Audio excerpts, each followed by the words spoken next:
Hi అండి అందరికీ welcome back to my channel. ఈరోజు ఒక సింపుల్ స్నాక్ ఐటెంతో అయితే వచ్చేసాను. అందరికీ ఎంతో ఇష్టమైన పప్పు చకోడీలు ఏ విధంగా తయారు చేసుకోవాలో ఈ వీడియోలో చూపిస్తాను. ఈ విధంగా ట్రై చేస్తే చాలా అంటే చాలా టేస్టీగా, చాలా క్రిస్పీగా పప్పు చకోడీలు అనేవి వస్తాయి.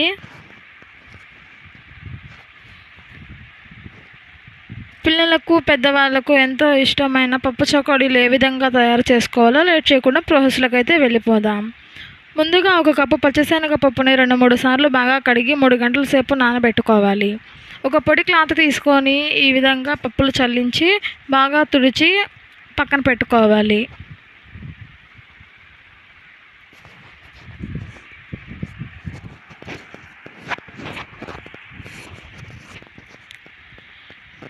ఒక మిక్సింగ్ బౌల్ తీసుకొని 1 కప్పు బియ్యం పిండి, 1/2 కప్పు మైదా వేసి 2 బాగా కలిసేలా కలుపుకొని పక్కన ఉంచుకోవాలి.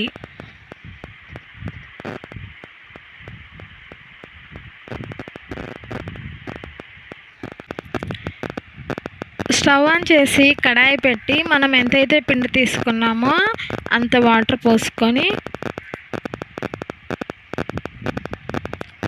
ఆ వాటర్లో కొద్దిగా కారం, కొద్దిగా ఉప్పు, కొంచెం ఫుడ్ కలర్ వేసి బాగా కలిసేలా కలుపుకుంటూ ఉండాలి.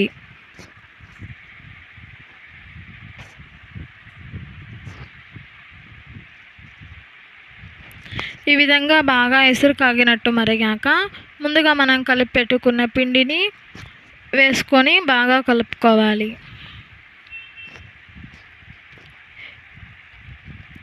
ఈ విధంగా బాగా కలిసి చల్లారాక కొద్దిగా ఆయిల్ వేసి చపాతీ ముద్దలా కలుపుకొని పక్కన పెట్టుకోవాలి.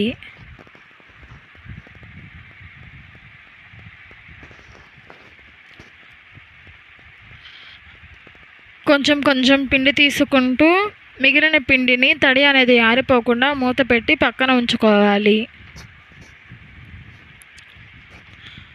చాపింగ్ బోర్డ్ తీసుకొని చేత్తో ఈ విధంగా ప్రెస్ చేస్తూ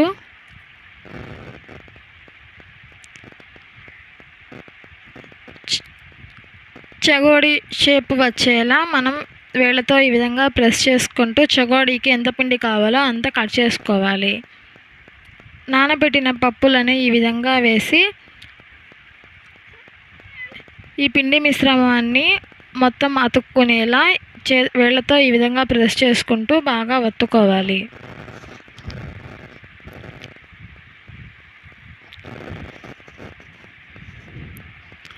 మొత్తం పప్పుల పిండికి పట్టించాక చకోడీ షేప్లో రింగ్లా చుట్టుకొని ఎడ్జెస్ని ఈ విధంగా అతికించి పక్కన పెట్టుకోవాలి. అదేవిధంగా అన్ని చకోడీలను చుట్టుకొని పక్కన పెట్టుకోవాలి.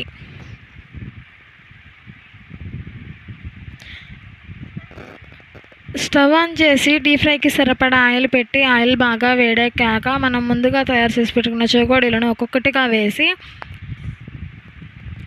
2 వైపులు తిప్పుకుంటూ బాగా కాల్చుకోవాలి. ఆయిల్ బుడకలన్నీ ఈ విధంగా తగ్గిపోయాక చకోడీలన్నీ తీసుకొని స్ట్రైనర్లో వేసుకొని సర్వ్ చేసుకుంటే ఎంతో టేస్టీ అయిన క్రిస్పీ అయిన చకోడీలు రెడీ అయిపోతాయి. మన ఛానల్ని ఫస్ట్ టైం చూస్తున్నట్లయితే ప్లీజ్ సబ్స్క్రైబ్ చేసుకోండి. మీరు చేస్తే ఎలా వచ్చిందో కామెంట్ చేయండి. Thank you for watching.